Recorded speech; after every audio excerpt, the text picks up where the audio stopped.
Algebra, trigonometry, geometry, height and distance, काफी लंबी list है, कोऑर्डिनेट ज्योमेट्री। तो पूरे 33 टॉपिक 33 टॉपिक्स मैं आपको पढ़ाने वाला हूं एकदम जीरो लेवल से। और मैं हमेशा ये मानकर पढ़ाता हूं कि आपको पहले से कुछ नहीं आता है। अगर आता है तो बहुत अच्छी बात है, और नहीं आता है तो भी आपको घबराने की बिल्कुल भी जरूरत नहीं है। ठीक है, इधर चेक कर रहे हैं क्या ऑनलाइन? इधर वॉइस का कुछ बोल रहे हैं? हो गया? चलिए, तो जैसा मैंने आपसे कहा कि ये पहला ऐसा बैच है जो ऑफलाइन के साथ साथ ऑनलाइन भी चल रहा है। हमारे साथ बहुत सारे बच्चे यहाँ पर हैं, हालांकि वो आपको दिखाई नहीं देंगे, उनके कमेंट्स मुझे यहाँ पे दिखाई देंगे। तो भारत के लगभग हर राज्य से, जम्मू कश्मीर से लेकर आप इधर कहां तक, कन्याकुमारी तक, पहले ही बोल दिया किसी ने, है ना। और इधर गुजरात से लेकर, अब बोलो इधर अरुणाचल, आसाम, हर राज्य के बच्चे ऐप पर भी हैं हमारे साथ, वो भी हमारे साथ लाइव चलेंगे। ठीक है, तो आज से हम शुरू करते हैं। रेशियो एंड प्रोपोर्शन कैसा लगता है आप लोगों को? अच्छा लगता है? रेशियो एंड प्रोपोर्शन एक ऐसा टॉपिक है कि अगर आपने इसको सीख लिया तो आपने मैथ्स के लगभग 10 से 15 टॉपिक सीख लिए, है ना। क्योंकि दो तरीके होते हैं मैथ्स को पढ़ने के। एक होता है ट्रेडिशनल तरीका, जैसा हम स्कूल में पढ़ते आए हैं, और स्कूल में आप हमेशा किस लिए पढ़ाई करते थे? पास। वेरी गुड पहले ही बता दिया आपने, स्कूल में किस लिए पढ़ाई करते थे? पास होने के लिए। लेकिन कॉम्पिटिटिव एग्जाम्स में हम क्यों पढ़ाई करते हैं? सिलेक्शन लेने के लिए। अब पास होने के लिए नहीं है, है ना। यहां पे किस लिए पढ़ाई करते हो? सिलेक्शन लेने के लिए, क्योंकि पास तो पहले भी हो जाते थे, है ना। और हमारा जो एजुकेशन सिस्टम है इतना प्यारा है कि आपने इतने साल मेहनत करी है, इतने साल आपने पढ़ाई करी है, लेकिन हमें आता कुछ नहीं है ना। मतलब आप कॉमर्स बैकग्राउंड के रहे हो, आर्ट्स के रहे हो, या फिर बायो के रहे हो, या जिस भी बैकग्राउंड के रहे हो, ये हमारे सिस्टम की खासियत है कि सबको हम एक ही जगह पे लाके खड़ा कर देते हैं, है ना।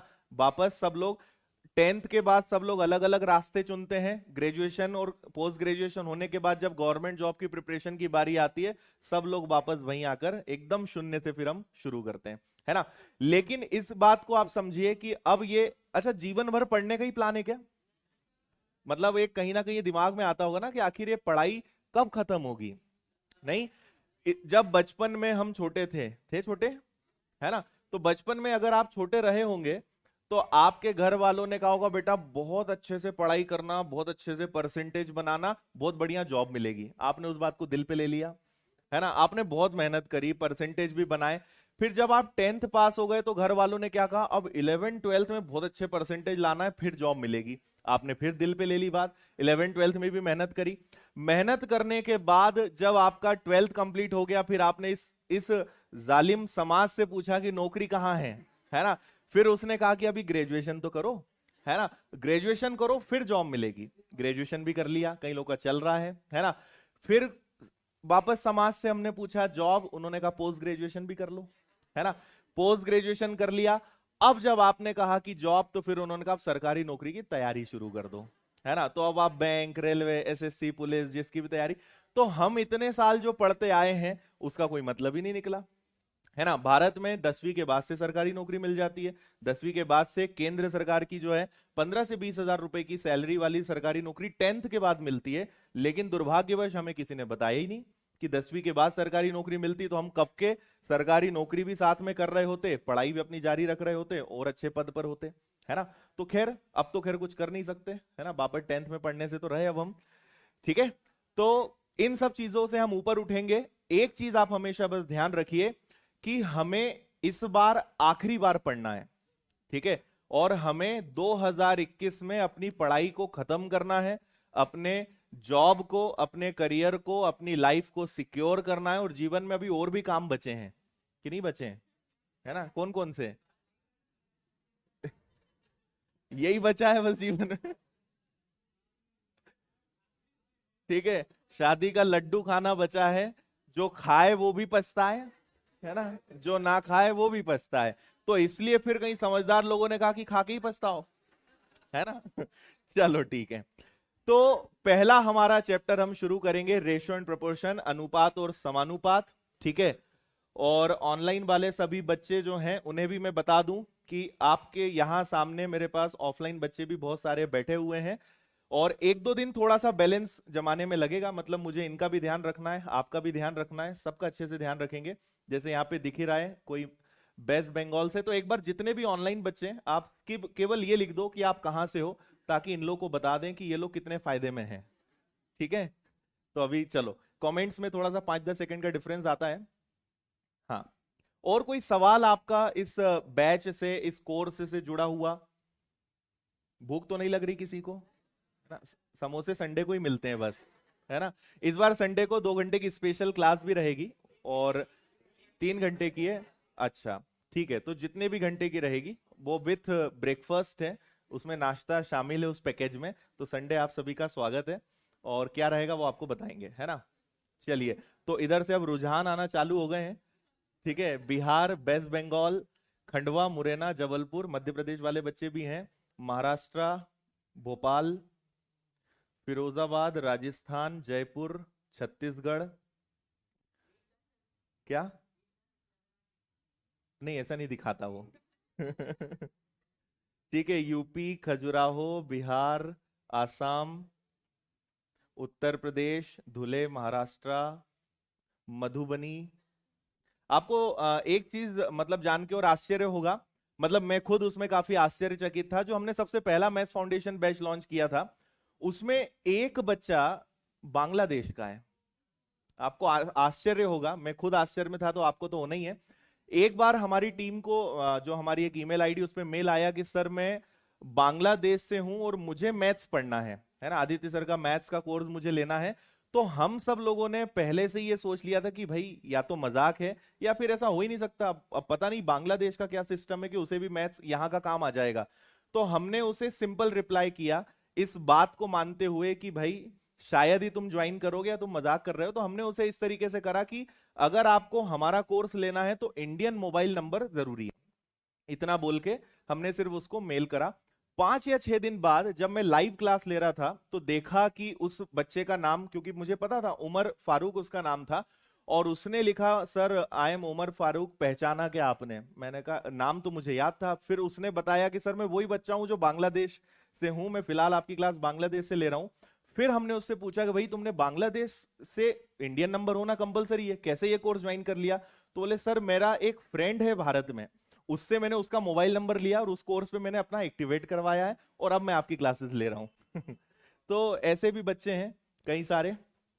चलिए, तो अब हम शुरू करते हैं, है ना। पहले दिन थोड़ी सी बातें ज्यादा करते हैं, बाकी फिर दिन भर आगे इतनी बातें हम नहीं करेंगे, है ना। थोड़ा माहौल बनाना भी जरूरी है। बाकी बीच बीच में आपको डांटे भी लगती रहेंगी, मोटिवेशन भी मिलता रहेगा, और भगवान करे कि लकड़ी इनकी जरूरत ना पड़े। ठीक है, चलिए। तो आप में से अगर कोई ऐसे बच्चे हैं, वो ऑनलाइन हो या ऑफलाइन हो, अगर आपने कोई और मेरी रेशो की क्लासेस देखी हैं, तो शुरुआत की जो बेसिक चीजें हैं, मतलब आज भाई बेसिक तो हर चीज का सेम होता है ना। आप मुझसे कहोगे सर कार चलाना सिखाओ, तो मैं सबसे पहले आपको एक्सीलेटर, ब्रेक और क्लच के बारे में ही सिखाऊंगा, कार की एबीसी होती है। अब कोई अगर कहेगा कि सर ये तो सब बताते हैं, आपको इनके बिना कार चलाना सिखाओ, है ना, या सर कार के अंदर बैठकर तो सब कार चलाना सिखा देते हैं, आप कार के बाहर बैठकर चलाना सिखाओ, तो वो पॉसिबल नहीं है। किसी भी चीज के जो बेसिक नियम है वो तो सेम है। तो आज हम अपना ज्यादा फोकस करने वाले हैं बेसिक पर, बेसिक कंसेप्ट सीखेंगे।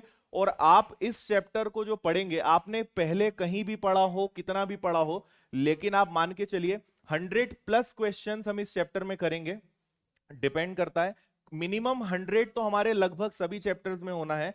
एडवांस मैथ्स में मोर देन 200 या 250 क्वेश्चंस करेंगे। और आपको मैं बता दूं कि अगर आपने रेगुलरिटी के साथ इस बैच को अटेंड कर लिया, तो आप मैथ्स के एक्सपर्ट बन सकते हो, क्योंकि आपको लगभग 5000 से ज्यादा क्वेश्चंस तो मैं आपको लाइव करवाने वाला हूं, और लगभग इतने ही क्वेश्चंस आपको मैं प्रैक्टिस के लिए देने वाला हूं। तो 10,000 क्वेश्चंस अगर आपने कर लिए, तो आप किताब लिखने लायक बन जाओगे, किताबें पढ़ना ही छोड़ दोगे, है ना। इतने क्वेश्चंस आपको मैं करवाने वाला हूं, क्योंकि मैथ्स टोटल प्रैक्टिस पर और रिवीजन पर डिपेंड करता है ना। बाकी चीजें हम बातें करेंगे। तो शुरुआत करते हैं फिलहाल हम रेशो एंड प्रोपोर्शन से। शुरुआत की कुछ चीजें आपको मैं बता देता हूं, सुनिएगा आप। और एक और सबसे खास बात, आप ऑनलाइन हो या ऑफलाइन हो, वीडियोस का तो खैर ऑनलाइन वालों को तो मिलेगा ही, आप लोगों को जितना भी मैं पढ़ा रहा हूं ना, इसकी पीडीएफ मिला करेगी। पूरा सिस्टमेटिक जो हैंड रिटन कलरफुल जितना भी मैं यहाँ पे आपको लिखूंगा बताऊंगा, और इस प्रकार के सारे प्रश्न आपको हिंदी इंग्लिश में दिखाई देंगे, इसकी आपको रोज पीडीएफ मिला करेगी, है ना। तो आप अपने जरूरत के नोट्स बनाएं, बाकी आप बाद में समय निकाल के आराम से अपने हिसाब से नोट्स बना सकते हो, ठीक है। तो देखिए, रेशो एंड प्रोपोर्शन, अनुपात और समानुपात एक्चुअल में होता क्या है ना। तो अनुपात का जैसे हम बचपन से पढ़ते आए हैं कि A/B का मतलब हो गया 3:4। आप इसको ऐसे समझिए कि अनुपात या समानुपात का मतलब होता है एक हिस्सा या एक टुकड़ा या एक शेयर, है ना। कि अगर हमें कोई चीज A और B में बांटनी है तो सबसे पहले उसके 7 टुकड़े करने पड़ेंगे, ठीक है। क्यों 7 टुकड़े करने पड़ेंगे? क्योंकि अनुपात क्या है? 3:4 है। तो पहले हम 7 बराबर हिस्से करेंगे, 7 बराबर टुकड़े करेंगे, और फिर उसमें से 3 दे देंगे A को और 4 दे देंगे B को। इतनी बात समझ में आ रही है? तो हमेशा ध्यान रखिए कि एक प्रकार का शेयरिंग वाला काम है, एक प्रकार का हिस्सा बांटना या टुकड़ा देने का काम है, इसको हम रेशो एंड प्रोपोर्शन कहते हैं, ठीक है। अच्छा, इसमें समानुपात भी आएगा जिसके बारे में आगे मैं आपको बताऊंगा। और एक और बहुत अच्छी बेसिक चीज आप जानते होंगे कि अनुपात में अगर A/B लिखा है तो उसको हम A/B लिख सकते हैं, या A/B है तो उसको A/B लिख सकते हैं, ठीक है। ये आप जानते हो। बाकी इसके आगे अब मैं आपको क्वेश्चंस के थ्रू कंसेप्ट बताऊंगा, और जो मैथ्स हम पढ़ने वाले हैं वो पूरा टाइप वाइज रहेगा। मतलब लगभग आप मान के चलिए कि जितने भी चैप्टर्स हैं उनमें मोर देन 20, 25, 30 टाइप्स होते हैं, तो आपको यहाँ पे सिस्टमेटिक टाइप वाइज भी पूरा लिखा मिलेगा कि टाइप 1 फिर टाइप 2। तो एक टाइप वाइज 0 लेवल से धीरे धीरे आपके क्वेश्चंस का लेवल बढ़ता जाएगा, ठीक है। तो ये रहा आपका पहला सवाल जिसमें लिखा है A/B बराबर 2:3 है और B/C बराबर 2:5 है। आप अभी देखिए, आपको कुछ नहीं करना है, यहां पर आप ध्यान दीजिए, ठीक है। A/B लिखा है 2:3 और B/C लिखा है 2:5। क्या सभी को क्लियर दिखाई दे रहा है? पीछे कोई दिक्कत तो नहीं है देखने में, है ना। चलो, अब देखिए, इसके हम कई सारे तरीके कर सकते हैं। मैं आपको जहां जहां संभव होगा जितनी ज्यादा ट्रिक्स या जितने ज्यादा कंसेप्ट होंगे वो सभी आपको बताने की कोशिश करूंगा, ठीक है। अब यहां आप देखें, हमें इसको बनाना है A/B/C, ठीक है। पहले तो हम ये समझें, एक उदाहरण हम लेते हैं, जैसे आपकी जॉब लग जाएगी, है ना। जॉब लगने के बाद फिर क्या होगा? घर वाले किस चीज के लिए बैठे हुए हैं? तुम बड़ी शादी करने की जल्दी है। चलो मान लिया घर वाले, है ना। अच्छा, जॉब लगे या ना लेके शादी तो वो जरूर करेंगे, है ना, लेकिन लग जाए तो उन्हें और अच्छा लगेगा। तो आपकी जब शादी हो जाएगी, या जो हमारे घर परिवारों में जब दो परिवार मिलते हैं, तो वहां पे आपने देखा होगा एक व्यक्ति हमेशा मध्यस्थ का काम जरूर करता है। या तो वो हमारे जीजा होते हैं, या फूफा होते हैं, या मौसा होते हैं, कोई ना कोई जरूर होता है जो लड़की वालों की तरफ और लड़कों वालों की तरफ जरूर मध्यस्थता का काम करता है, हाँ या ना, है ना। तो आप समझ लो कि यही मध्यस्थता इस चैप्टर में भी चलती है। यहां पे पता है वो रूठे हुए फूफा कौन है? बी है ना। आप देखिए कि भी दोनों पक्षों में कॉमन है, लड़कों वालों की तरफ भी है, लड़कियों वालों के तरफ भी है। अब व्यक्ति तो एक ही हो सकता है ना, लेकिन बी को यहां हम क्या बोल रहे हैं? 3, और बी को हम यहां क्या बोल रहे हैं? यहां 2 बोल रहे हैं, 5 नहीं। बी को यहां क्या बोल रहे हैं? 3। बी को यहां क्या बोल रहे हैं? 2। ये तो गलत बात है भाई, जब इंसान एक ही है तो उसके 2 नाम कैसे हो सकते हैं, है ना। तो आपको इस चीज को बैलेंस करना है। अब आपने इसकी बहुत सारी ट्रिक्स देखी होंगी, मैं हमेशा ट्रिक्स तो बताता ही हूं, लेकिन आपको यह जरूर बताता हूं कि कोई भी ट्रिक बनी कैसे, है ना। आपने इसको पढ़ा होगा कि जब A/B और B/C को हमें मिलाना है तो यह होता है 2:3। जो कॉमन है वो बीच में रहेगा। अगर रिश्ता आगे अच्छा निकला तो ये बहुत खुश रहने वाले हैं, अगर कुछ गड़बड़ हुआ तो सबसे ज्यादा परेशान भी यही होता है, देखा होगा आपने, है ना। तो ये बैठ गए बीच में, और इधर आपने ले लिया 2:5, ठीक है। अब आपने इसकी एक सबसे पहले ट्रिक देखी होगी कि इन दोनों का गुणा करते हैं, इन दोनों का गुणा करते हैं, और इन दोनों का गुणा करते हैं। 2 का दुगुना करते हैं 4, फिर 3 का दुगुना करते हैं 6, और 5 का 3 गुना करते हैं 15। ऐसा करते हैं या नहीं करते हैं? है ना, ऐसा हम करते हैं। 2 का दुगुना 4, 2 का 3 गुना 6, और 5 का 3 गुना 15। ये कितने लोगों को पहले से आता था? ठीक है, कितने लोगों को पता है कि ऐसा क्यों करते हैं? ये हमारे देश की समस्या है। समझ में आई बात? अब मैं जब आपको बताऊंगा तो आप बोलोगे हाँ सर सही है। एक्चुअली क्या होता है कि मैथ्स ये नहीं है। मैथ्स क्या है? किसी भी चीज को जानना कि ऐसा करते क्यों है ना। और जब आप देखोगे तो आपको लगेगा सर ये तो बड़ा आसान था, इसमें कोई दिक्कत ही नहीं है। तो हम फाउंडेशन बैच की खासियत आपको ये मिलेगी कि हर चीज का कारण जानने को मिलेगा कि अच्छा इसलिए ऐसा करते हैं। जब आपको ज्यादा अच्छे से चीजें क्या होती हैं, याद होती हैं। ये एक बहुत बेसिक तरीका है, मैं आपको बताता हूं इसका कारण क्या है। देखो, एक आपके पास है ए अनुपात बी, और दूसरा आपके ए अनुपात बी का अनुपात कितना है? 2:3। ठीक है, और बी और सी का अनुपात कितना है? इसको ऐसे लिख लेते हैं, चलो। ए और बी का अनुपात जो है कितना है? 2:3। और बी और सी का अनुपात कितना है? 2:5।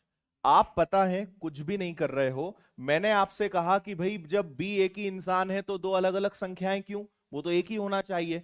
तो हम क्या कर रहे हैं, इन दोनों संख्याओं को सेम बना रहे हैं, दोनों को एक ही बना रहे हैं। तो यहां पर 3 है, तो मैं ऐसा करूंगा कि इसमें 2 का गुणा कर दूंगा, तो ये 6 बन जाएगा क्या? हाँ या ना? और इसको भी 6 बनाने के लिए किससे गुणा करना पड़ेगा? 3 से। तो चलो 2 का 2 अब। अच्छा, अनुपात में हमेशा ध्यान रखना कि अगर किसी एक संख्या में गुणा करोगे तो दूसरे में जरूर करना पड़ेगा, है ना। नहीं तो ये बुरा मान जाएगा, भाई इसको दुगना करोगे तो इसको भी दुगना करना है। आप किसी भी संख्या का गुणा भाग कर सकते हो, लेकिन जो करोगे वो सभी संख्याओं के साथ में करोगे। तो जैसे ही आपने 2 में 2 का गुणा किया तो ये क्या बन गए? 4। और ये क्या बन गए? 6, है ना। अच्छा, 3 का गुणा करो तो क्या बन गए? 6। और 3 का 5 गुना करो तो क्या बन गए? 15। अब आप बोलोगे कि हाँ सर बी दोनों जगह सेम हो चुका है ना। तो अब इन दोनों को अगर मैं एक बनाऊंगा तो ए हो गया 4, बी हो गया 6, और सी हो गया 15। तो एक्चुअल में हम जो प्रोसेस कर रहे हैं वो क्या कर रहे हैं कि जो मध्यस्थ है, जो कॉमन इंसान है, उसको हम सेम कर रहे हैं। जब उसको आप सेम करोगे तो बचे हुए जो 2 नंबर्स हैं वो अपने आप एडजस्ट हो जाएंगे उसके हिसाब से। नहीं आया समझ में? आया? भाई आप ये बताओ कि आपने 2 में किसका गुणा किया? 2 में किसका गुणा किया? यहां पे आप 2 में किसका गुणा कर रहे थे? 2 का। अच्छा, फिर आपने 3 में किसका गुणा किया? तो यहां भी आप 3 में किसका गुणा कर रहे थे? 2 का। अच्छा, ये तो हो गया। इस 5 में किसका गुणा किया? तो बेसिकली आपने क्या किया? इन दोनों को सेम किया। आई इतनी बात समझ में? अब इसका एक और तरीका होता है जो मैं हमेशा आपको सलाह देता हूं कि आप उस तरीके से करिए। एक तरीका तो हमारा ये वाला हो गया, अब आप एक दूसरा तरीका और सीखिए। ये ठीक है? क्लियर है ना? इसको मैं हटा के थोड़ा सा छोटे में लिख के दूसरा आपको तरीका बताता हूं जो इससे भी बेस्ट है। इसको लिख देता हूं ताकि आपके पास ये नोट्स में सुरक्षित रहे। 2:3, 2:5। क्या करते हैं हम? 2 का दुगना 4, है ना। इधर ये इधर गया तो 6, और ये इधर गया तो 15। चलो, इससे अच्छी ट्रिक मैं आपको बताता हूं जो आपको हर जगह काम आएगी। आप लिखिए ए, बी और सी। ए और बी का अनुपात कितना है? 2:3। बी और सी का अनुपात कितना है? 2:5। आप बस एक छोटा सा काम कीजिए कि जो खाली जगह है वहां पे साइड वाले नंबर को खिसका दो। यहां पर कौन है? 3 है, इसको आप इधर रख दो। यहां पर कौन है? इसको इधर रख दो। आ रही बात समझ में? ठीक है, तो आप यहां पर इनका गुणा करिए, कितना आएगा? 4। इनका गुणा करिए, कितना आएगा? 6। इनका गुणा करिए, कितना आएगा? 15। तो ये सबसे आसान तरीका है, कुछ नहीं करना है। जो खाली जगह है साइड वाले नंबर को खिसका दो। 3 उधर गया, ये 2 इधर आ गया, गुणा किया 4, इनका गुणा किया 6, इनका गुणा किया 15। आया समझ में? कोई दिक्कत किसी को भी नहीं होनी चाहिए, है ना। तो आप मुझे एक जल्दी से सब लोग क्वेश्चन का आंसर दें। ए और बी का रेशो अगर 5 और 7 है, और बी और सी का रेशो अगर 3 और 4 है, तो एबीसी क्या होगा? फास्ट, एबीसी क्या होगा? हम्म,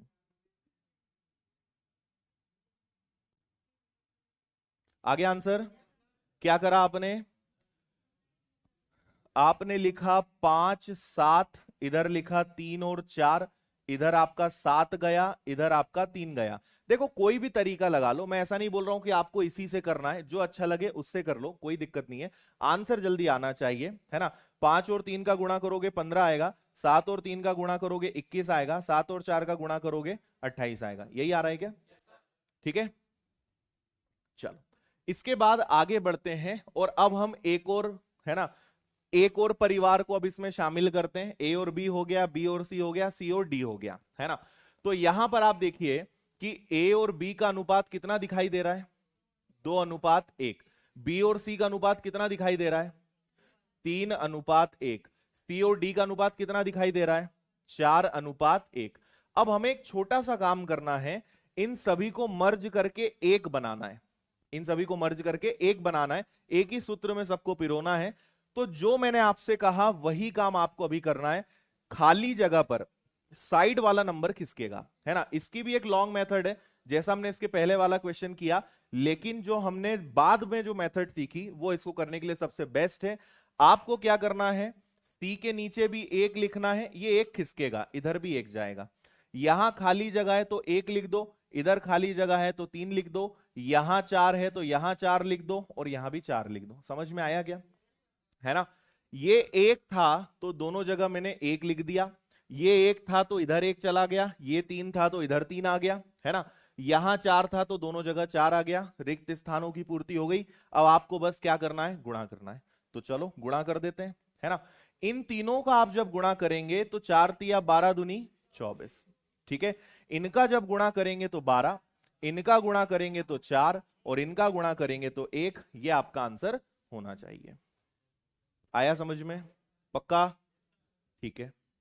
लिखना है, नहीं लिखना है।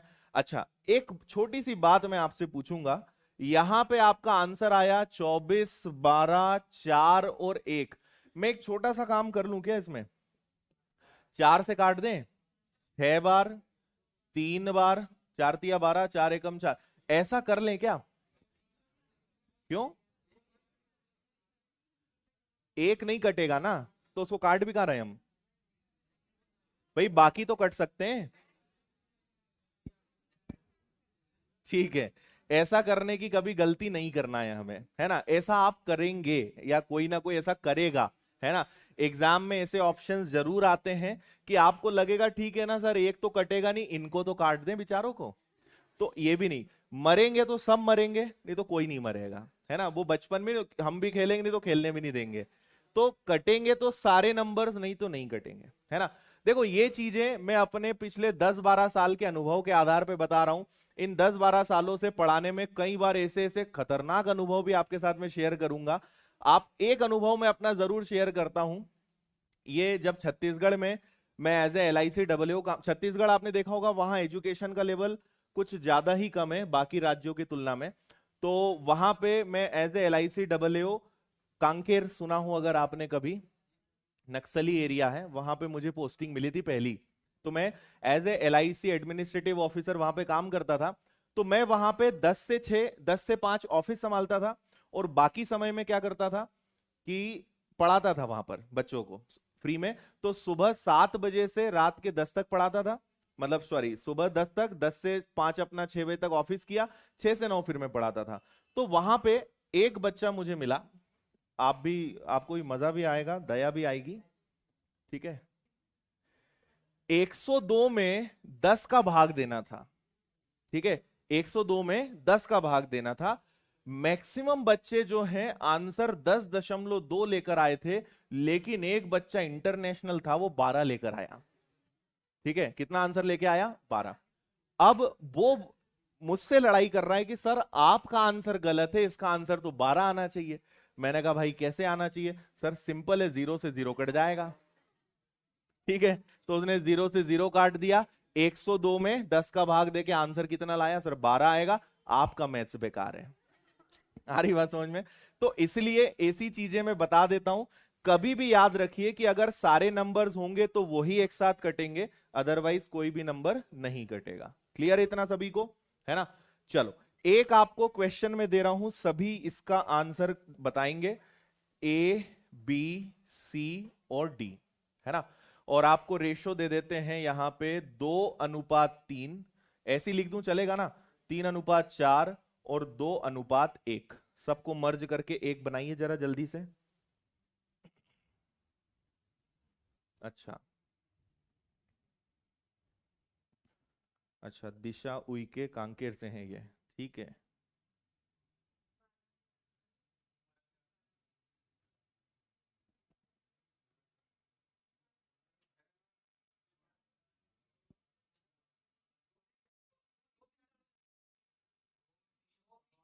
हम्म।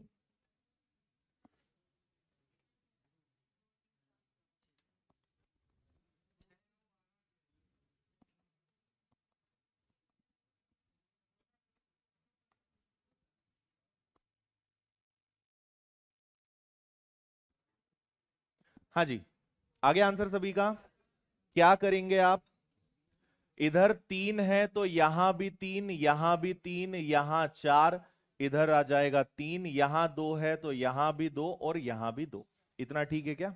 है ना? अब जब आप इसको सॉल्व करोगे तो ये हो जाएगा 3 का दुगना 6 का 12, है ना?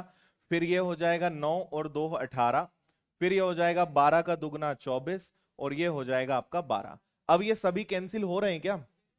किससे कैंसिल कर सकते हैं? 6 से काट दें तो ये 6 से कैंसिल होगा 2 बार, ये कैंसिल होगा 3 बार, ये कैंसिल होगा 4 बार और ये कैंसिल हो जाएगा आपका कितना? 2 बार। ये आपका आंसर आ जाएगा। ठीक, आया होगा सभी का आंसर यही। चलिए आगे बढ़ेंगे फिर। अब यहां से आपको मैं एक नया कंसेप्ट सिखाने वाला हूं जिसे बोला जाता है समानुपात, है ना? अभी तक हमने केवल अनुपात की बात करी है। आज पहला दिन है, मैं किसी भी प्रकार से आपके सिर पे बहुत ज्यादा लोड नहीं देना चाहता हूं, लेकिन आप जब एक चैप्टर पूरा शुरू से आखिरी तक पढ़ेंगे तो चैप्टर के आखिरी में आपको एक अलग ही कॉन्फिडेंस होगा। हर लेवल के प्रश्न कराऊंगा, ऐसे ऐसे क्वेश्चंस आपको देखने को मिलेंगे कि आपने पढ़े भी नहीं होंगे, है ना? जैसे मोमबत्ती वाले सवाल आते हैं, अगर आपने कभी देखा हो कि एक मोमबत्ती 6 घंटे में जलती है, एक 8 घंटे में जलती है, 2 घंटे में कितना जले कि इनका अनुपात 2:3 हो जाए। ऐसे ऐसे यूनिक क्वेश्चंस करेंगे और लॉजिकल। आपको मैं एक बात बताना भूल गया हूं कि अरिथमेटिक के जितने भी 18 या 20 टॉपिक हम पढ़ने वाले हैं, सभी को हम करने वाले हैं बिना फॉर्मूले के। पूरे चैप्टर्स को हम सिर्फ 2 तीर से निशाना लगा के निपटाएंगे, एक प्रतिशत और दूसरा अनुपात, है ना? कोई भी चैप्टर तो आप चक्रवृद्धि ब्याज जैसा चैप्टर जो है, एक एक क्वेश्चन हम बिना फॉर्मूले के करने वाले हैं। कोई सूत्र नहीं, कोई टेंशन नहीं रट्टा मारने का। मतलब हम कहां पे काम करने वाले हैं? मैं हमेशा एक ही चीज बोलता हूं कि आपके पास चलाने के लिए 2 चीजें हैं, पहला पेन और दूसरा दिमाग। ज्यादा तेज क्या चलेगा दोनों में? पर चलाते क्या आए हम? पेन। तो इसलिए मजा क्या आता है? पेन चलाने में बड़ा मजा आता है। लेकिन आप याद रखिए कि एग्जाम में आपको पेन से ज्यादा क्या तेजी से चलाना है? दिमाग। सिलेक्शन पेन नहीं दिलाएगा, सिलेक्शन दिमाग दिलाए। तो उस दिमाग को हमें चलाना है जो हमारा कई सालों से वर्षों से ठप्प पड़ा है, जंग खा चुका है। वो हमें उसके पुर्जे जो हैं, थोड़े से जंग खाए हैं, 2-4 दिनों में ऑयलिंग होगी, वो काम करेगा, है ना? उसमें बहुत कैपेसिटी है। चलिए, तो यहां पर देखिए आप 5:15:8 क्वेश्चन मार्क। पहले तो ये बता दूं मैं कि ये समानुपात होता क्या है। तो अनुपात क्या होता है? दो संख्याओं में बैलेंस करने का काम करता है। ए और बी के बीच का जो अनुपात होगा, ठीक है, एक इनका अनुपात होगा, एक सी और डी का अनुपात होगा। ये जो समानुपात होता है ना, ये बैलेंस का काम करता है। मतलब जो संबंध ए और बी में होना चाहिए, वही संबंध किस में होना चाहिए? सी और डी में, है ना? कई लोगों के आंसर आ भी गए हैं। जैसे आपने देखा कि 5:15 और इधर हो गया 8:x, ठीक है? तो आप ये देखो कि ये कितना गुना है? 3 गुना। या आप ऐसे समझ लो कि इनका अगर अनुपात बनाया तो 1:3, तो इनका अनुपात भी क्या आना चाहिए? 1:3। तो 1:3 तभी आ सकता है जब यहां पर क्या आएगा? 24। मतलब आपके इस प्रश्न का आंसर कितना आएगा? 24 आएगा। समझ में आया? मेथड बता रहा हूं, अभी तो मैंने आपको केवल लॉजिक बताया है। अगर 5 का 3 गुना 15 है तो 8 का 3 गुना 24 होना चाहिए। जो संबंध इस तरफ है वही संबंध इधर होना चाहिए। इसको बैलेंस करने को बोलते हैं प्रोपोर्शन, है ना? हिंदी में इसको बोलते हैं समानुपात। क्लियर है इतना सभी को? है ना? अच्छा, अब यहां पे आप मुझे बताएं कि अगर 6:15 हो तो 8 क्या हो? सभी से आंसर है। हाँ जी।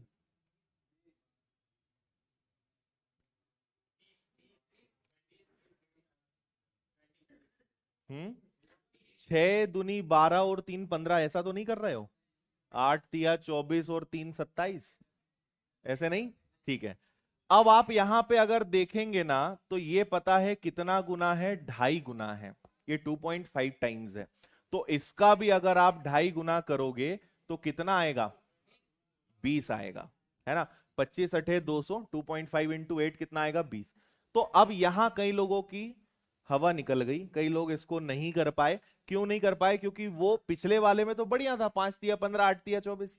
इस बार यहां पे दिक्कत हो गई। हाँ हाँ 20 आएगा। अब यहां पर आप सुनिए कि एक्चुअल में होता क्या है ना। इसका मैं आपको बेसिक बताता हूं।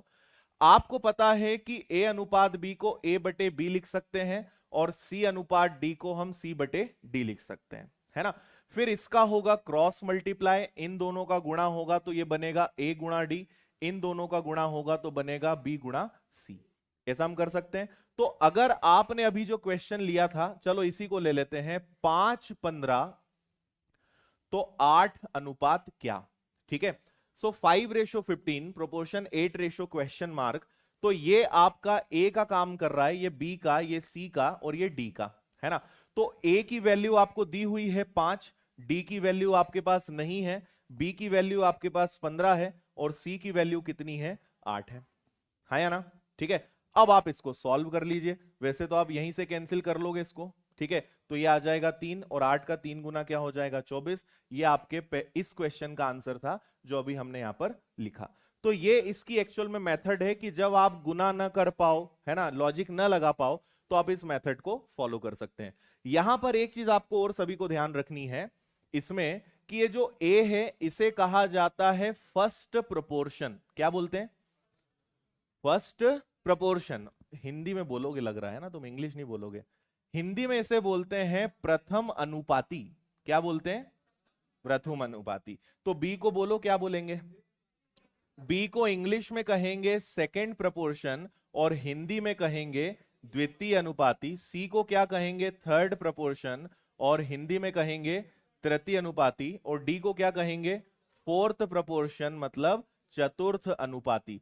ये सवाल कई बार ऐसे पूछा जाता है कि 5 15 और 8 का चतुर्थ अनुपाती ज्ञात कीजिए, ठीक है। Find fourth proportion of 5 15 and 8, है ना। तो फोर्थ फोर्थ फोर्थ बोल रहे हैं ना, ये ए है, ये बी है, ये सी है, क्या निकालना है, डी। डी को क्या बोलते हैं, चतुर्थ अनुपात। तो कई बार ये सवाल इसलिए आता है, इसलिए ये नाम भी आप याद रखें कि ए मतलब प्रथम अनुपाती, बी मतलब द्वितीय, सी मतलब तृतीय, डी मतलब चतुर्थ, first second third fourth. Clear है। चलिए इसका आंसर जल्दी से बिना पेन उठाए, पेन रख दो नीचे, पेन रखो नीचे और आंसर बताओ जल्दी। दिमाग तो लगाओ जरा, लोड तो दो। क्या आएगा, 15। कुछ लोगों ने तो सुन लिया, इतने में ही आंसर आ गया उनका। 6 9 10 और क्वेश्चन मार्क, है ना। तो आप देखेंगे कि ये कितना गुना है, ये 1.5 गुना है, 1.5 टाइम्स है। अगर आपको पहाड़े अच्छे से याद हैं तो फिर आपका पेन नहीं चलेगा, और अगर पहाड़े याद नहीं है ना तो आपका हाथ बार बार खिंचाएगा पेन की तरफ, है ना।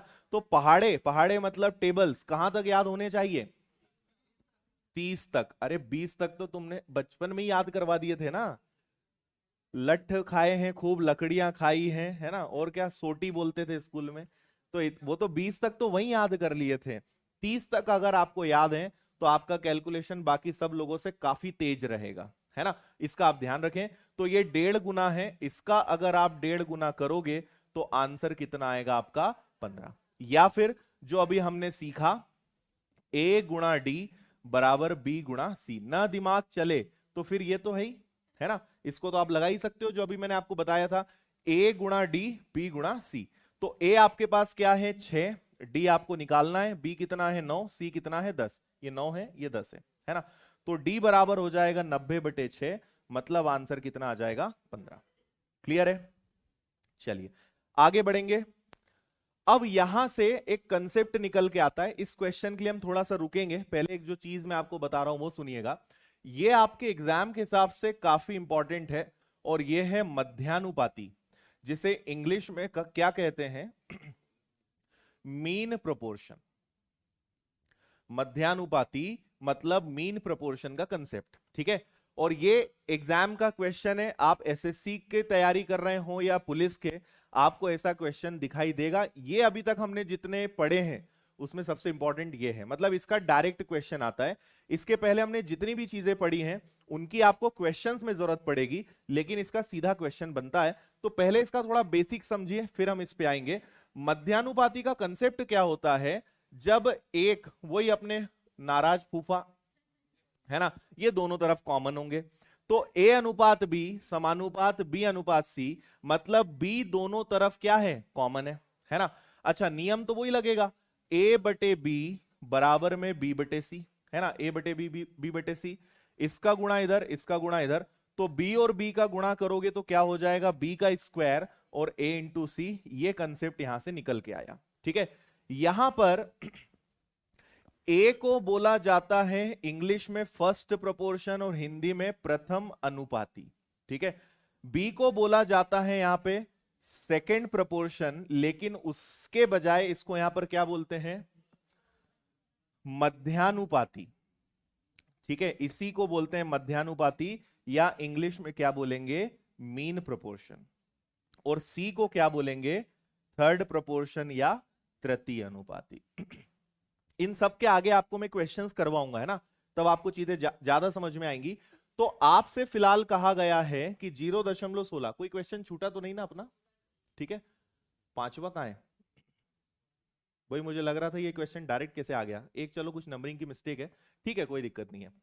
0.16 और 0.4 का मीन प्रोपोर्शन मध्यानुपाती बताना है, तो इसको हम लोग सॉल्व करेंगे। आप मुझे बताओ कि मध्यानुपाती का मतलब, मध्यानुपाती का मतलब, अरे मध्य का नहीं, बी, ये अब तो बता दिया ना। मध्यानुपाती आया मतलब क्या पूछा है? बी पूछा है। तो आपको कौन सी दो चीजें दी रहेंगी? ए और सी। तो ए कितना है? 0.16 या 16, और बी सी कितना है? 0.4, और इधर बी का स्क्वायर है, स्क्वायर हटाओगे तो क्या लगेगा? स्क्वायर रूट लगेगा। करके बताओ आंसर। अब बोलना मत, कोई भी जो बोलेगा वो गाना गाएगा, ठीक है। सब लोग आराम से इसका आंसर बताओ, ऑप्शंस आपके पास है, जब मैं पूछूंगा तब बताना। हाँ हाँ, थोड़ा सा कंट्रोल कर लो, बस थोड़ा सा, जब पूछूंगा तब बताना। 0.16 गुणा 0.04 का answer A B C D में से क्या आएगा? कौन है गाने का उम्मीदवार? क्या नाम है? बाबर? तुमने रखा है कि सही में?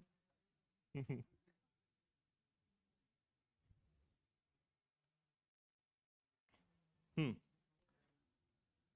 हो गया। बोलो ए बी सी डी में से क्या आया? ए आया।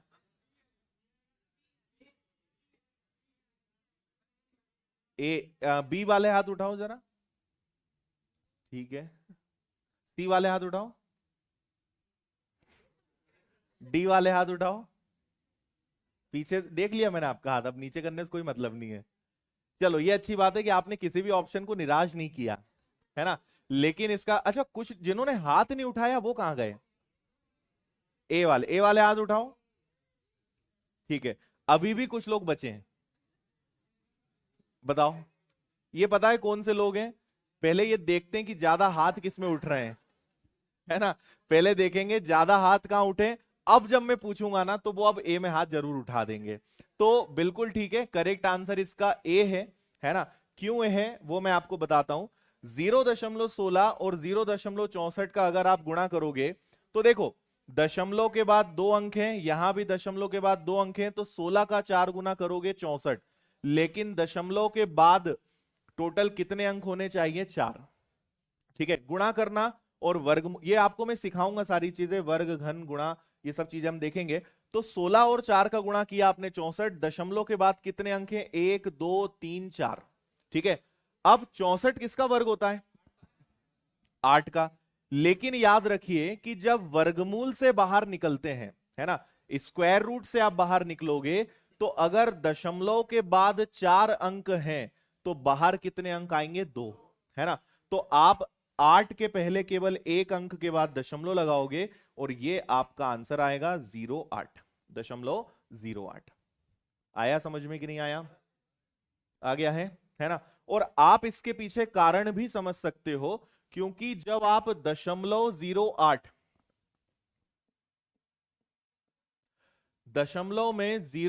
का फिर से आप 0.08 से गुणा करोगे तो 8 और 8 तो हो जाएगा 64, दशमलव के बाद 2 अंक, तो 2 और 2 4 अंक के बाद ये लगेगा, है ना।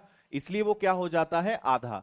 घनमूल अगर होगा, क्यूब रूट अगर होगा, तो 3 अंक के 3 3 के पहाड़े में वो चलेगा। चलो बताऊंगा, अभी इसमें हम कंफ्यूजन में नहीं जाते हैं, आगे बढ़ते हैं।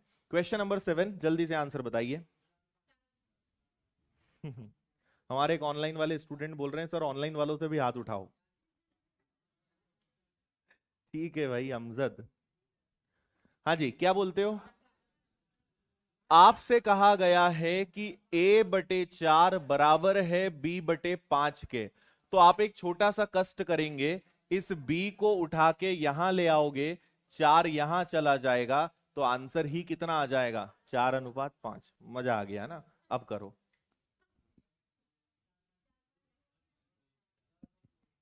4 5 2, सोच लो।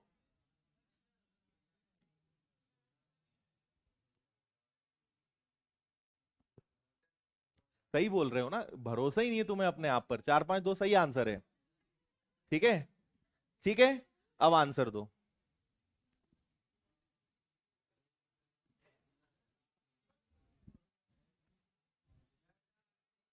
हाँ जी, हाँ जी, आप लोगों पे भी नजर है ना।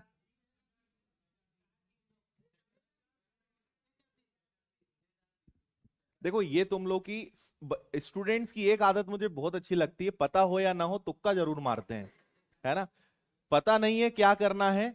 अच्छा, कई लोग पता है आंसर देना चाह रहे हैं 2 3 4 पर, कोई सपोर्ट ही नहीं कर रहा है ना। कई लोग हैं जिनका आंसर 2 3 और 4 आ रहा है, वो बेचारे चाह रहे हैं कि यार अपन हमारा भी तो साथ दो, इसको भी तो बोलना है। लेकिन अब डाउट भी हो रहा है कि हर बार ऐसा तो होगा नहीं, तो हम थोड़ा सा पहले पीछे चलेंगे। इसका आंसर 2 3 4 तो नहीं आएगा, लेकिन 6 4 3 जरूर आएगा। तो मैं आपको पहले इसका थोड़ा बेसिक बताता हूं कि आखिर हम ऐसा करते क्यों हैं। वापस हम अपने पुराने सवाल पर आते हैं।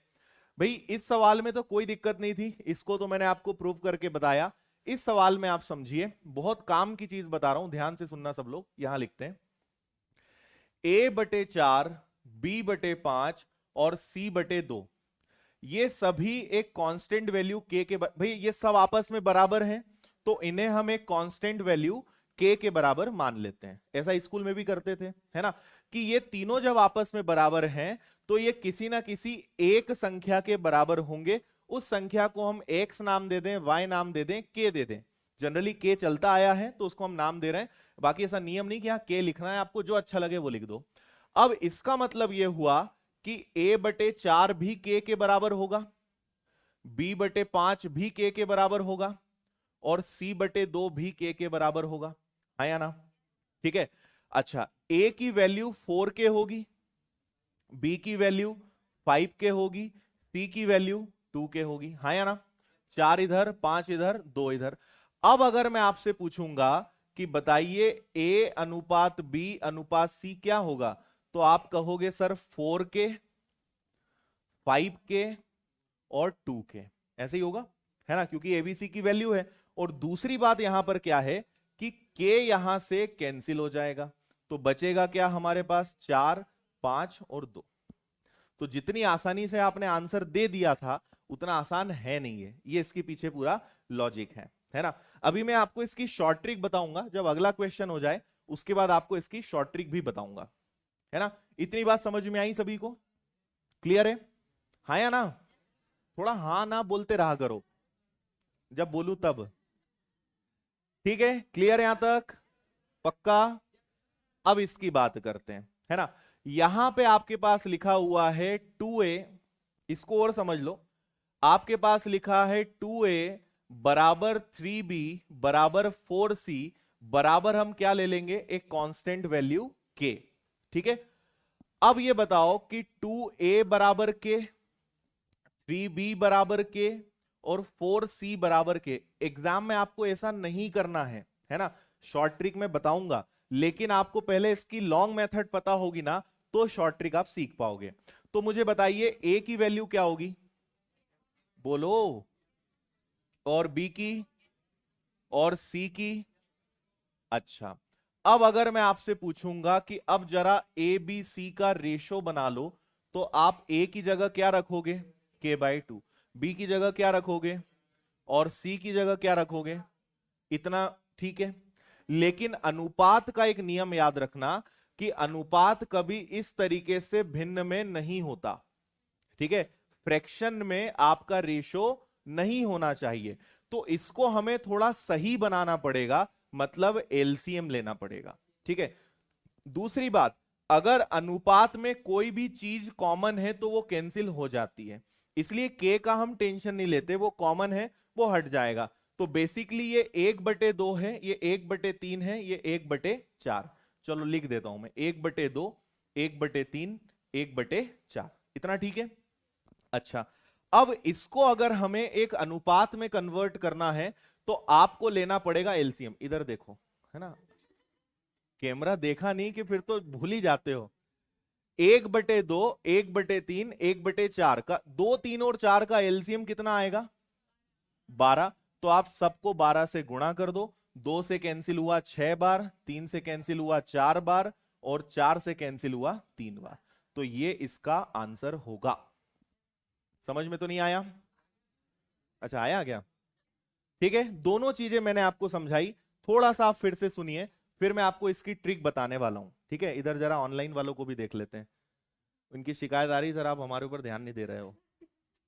अच्छा, चलो सुनो अब जरा इधर। इसमें हमने क्या किया कि यहां पे के बनाकर एबीसी की वैल्यू निकाली, बाद में रेशो बनाया, वही काम हमने इस वाले में भी किया। अब नेक्स्ट टाइम से आपको क्या करना है, ये बात मेरी सुनिएगा।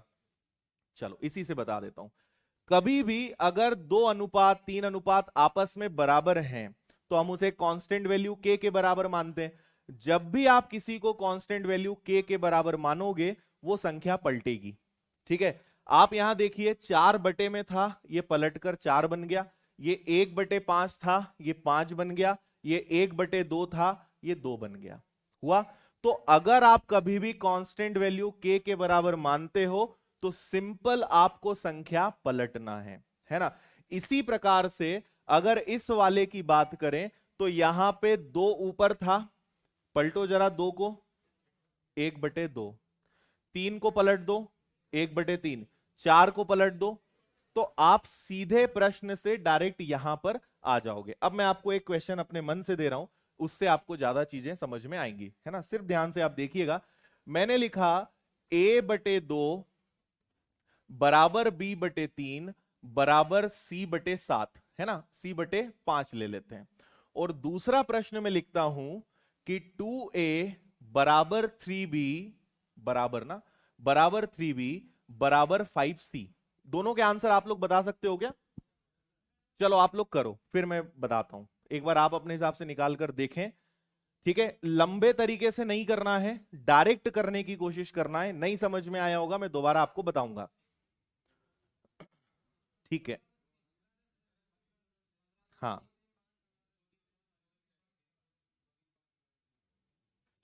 अब देखिए जरा, आपको पता है कि इसके बराबर भी एक कांस्टेंट वैल्यू के आएगी, तो आप इसको पलट देंगे, है ना।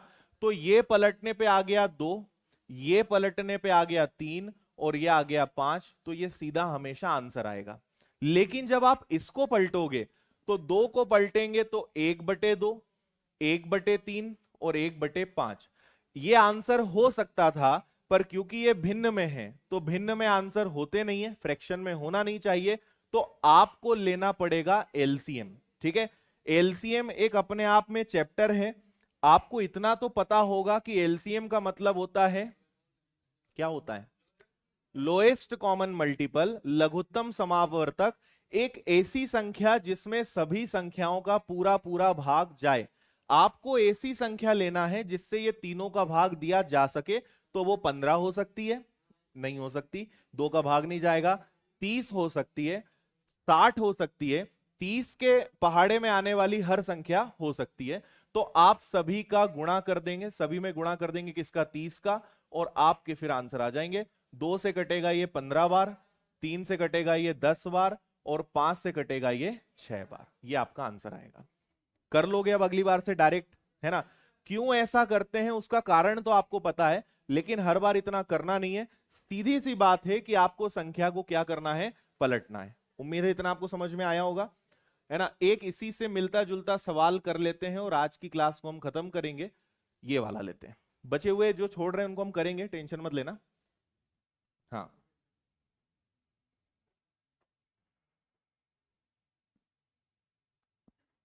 क्वेश्चन को देख के डरना मत, बहुत आसान है।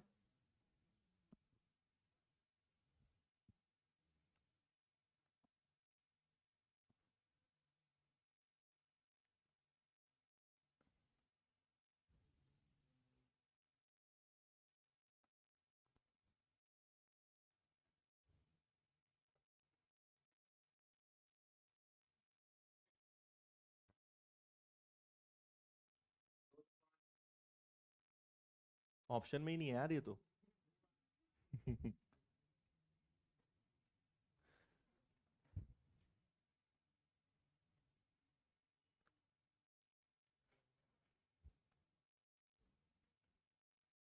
हाँ, प्रैक्टिस के लिए क्वेश्चंस कैसे मिलेंगे मैं बताता हूँ, है ना। बस 2 मिनट आप रुके, बताते हैं।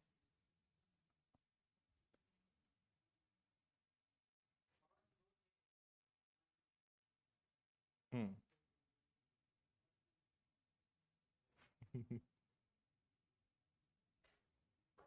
चलो देखो इधर, 5 2 6 आ रहा है, ठीक है।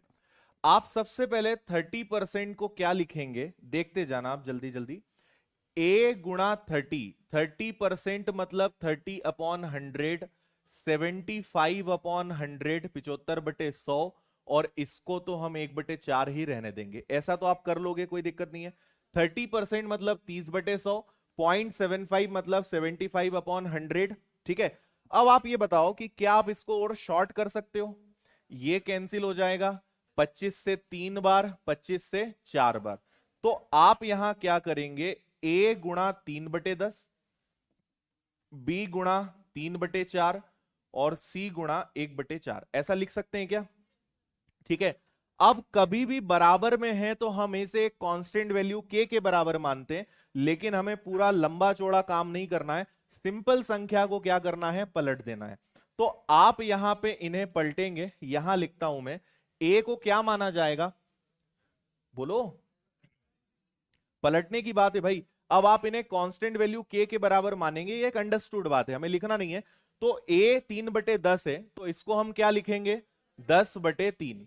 बी को, बी 3/4 है, क्या लिखेंगे, 4/3। सी कितना है, 1/4, तो इसको क्या लिखेंगे, 4/1। इतना समझ में आया। अभी भी समस्या हल नहीं हुई, क्योंकि आपके पास ये किस में है, भिन्न में है, फ्रैक्शन में है।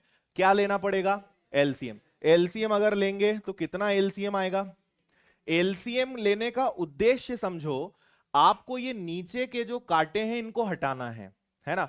आप 3 से गुणा कर दो, 6 से गुणा कर दो, 9 से कर दो, आंसर सेम आएगा, आंसर कभी नहीं बदलेगा।